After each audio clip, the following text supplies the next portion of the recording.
ஜம்செட்ஜி டாடா இவர்தான் உலகிலேயே மிகப்பெரிய உதவி செய்து வந்த நபரா? இந்தியாவின் பெருமைக்குரிய தருணத்தில் குறிப்பிடத்தக்க தொழிலதிபர் ஜம்செட்ஜி டாடா.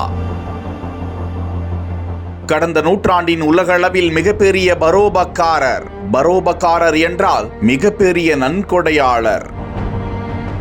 ஜம்செட்ஜி டாடா 102 பில்லியன் டாலர்கள், இந்திய ரூபாய் மதிப்பில் 8,47,574 கோடி ரூபாய் அவர் நன்கொடையாக மட்டும் அளித்திருக்கிறாராம். அதைத் தொடர்ந்து ஹுரூன் அறிக்கை மற்றும் எடல்கிவ் அறக்கட்டளை தயாரித்த சிறந்த 50 நன்கொடையாளர்களின் பட்டியலின்படி அவர் மிகப்பெரிய பரோபக்காரராக உருவெடுத்தார்.